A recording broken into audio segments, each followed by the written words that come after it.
What's up guys, By Lide401 and today we're going to be doing a video on the best video settings for CSGO. So let's get started into this. Let's start with the brightness and we'll work our way all the way down.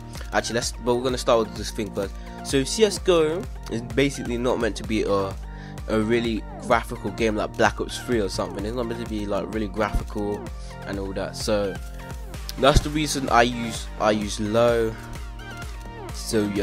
So yeah, that's the reason I use low. You can use high, but it gives you more FPS if you put that low. So I recommend you guys use low. So yeah, okay. So if you brightness, if you put the brightness at 1.6, you can see the enemies a lot clearer, and you can see just the background more clearer.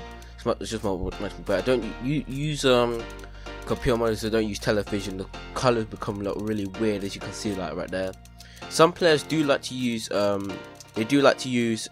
800 times 600 because like you can stretch it out and the models become wider and it makes it just better to be able to shoot your enemies with. But I mostly play on 720p, and some people do play at 1080p with high thing, but I would recommend 720p because you can get the higher FPS, about good 300 with low settings and 720p if you got a really good computer.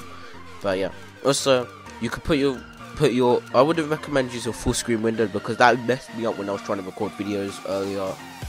So yeah, I don't know about window. You can use window if you want to, but yeah, we've already gone through this. Multi-core render, I would recommend you use that if you got a PC, if you got an actual PC, not a laptop. But yeah, and if you have multi-core CPUs, you got 4 CPUs, and yeah, multi sampling. I don't really know because you can only get if you use 720 if you use 1080p, so I don't really know. Texture filtering, I haven't really found any difference between the texture filtering in any of these ones, but I've only used Astro 16 times, Trinelia and Vanilla. I haven't really found any real difference with that. Don't use FXAA analyzing because that just like it likes your screen, because when you're inspecting your weapon it looks really weird, like it just doesn't look right, like jaggedy and all that.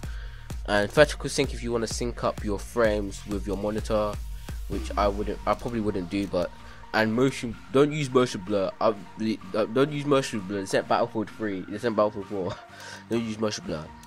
So yeah, I think I've used motion blur before in one of my videos. I think I'll see if I can link it in the description somewhere if I remember what video it was. But I used motion blur and it was so weird. I used motion blur like one time. I found it like okay then, but now I find it just really weird.